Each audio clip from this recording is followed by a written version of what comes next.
at Command Group nagbigay po ng tulong sa mga apektado ng Bagyong Yolanda. Ang detalye naman ng balitang yan mula sa aming kasama si Haji.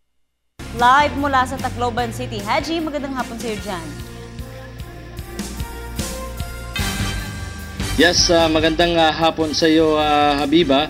At kumbaga namigay nga kaninang umaga si PNP Chief Director General Alan Purisima ng tulong para sa mga pulis na naapektuhan nga ng bagyong si Yolanda.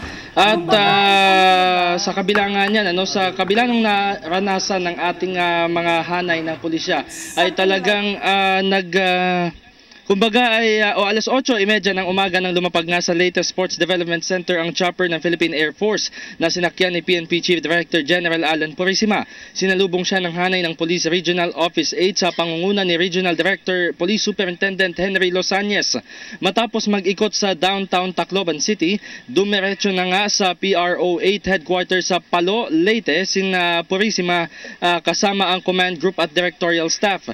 Dito nagsagawa ng maikling programa at namigay ng cash assistance, relief goods at kagamitan para sa opisina at sa mga pulis na naapektuhan ng Bagyong Yolanda. Narito't pakinggan natin ang naging pahayag ni PNP Chief Director General Alan Purisima.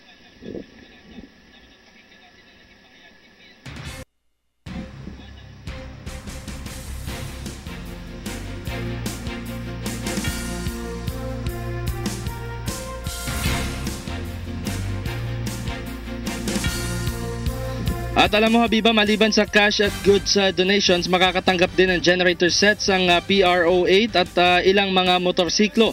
Maaari namang mag-apply ng calamity loan ng mga apektadong pulis na nagkakahalaga ng aabot sa 30,000 pesos with 0% interest at emergency loan na aabot naman ng 50,000 pesos with 3% interest. So yan yung magandang balita na ibinigay ni PNP Chief Purisima para sa lahat ng hanay ng pulisya dito sa Region 8 na talagang naapektuhan ng Bagyong Yolanda. Maliban sa loans, maliban sa relief goods at cash assistance, ibinalita din ni PNP Chief Purisima na aprobado na daw at ibibigay na yung sa lalong madaling panahon ang 13th month pay at ang bonus ng mga pulis upang makabangon at makapagsimula na silang muli ng panibagong buhay. At samantala mga alas 12 naman ng tanghali, Habiba, dumating dito sa may latest Sports Development Center sa may Oval, lumapag yung chopper na sinasakyan ni Miss World 2013 Megan Yang kasama ng Philippine Red upang migay din ng tulong at kumustahin yung ating mga kababayan na nasa lantangan ng Bagyong Yolanda.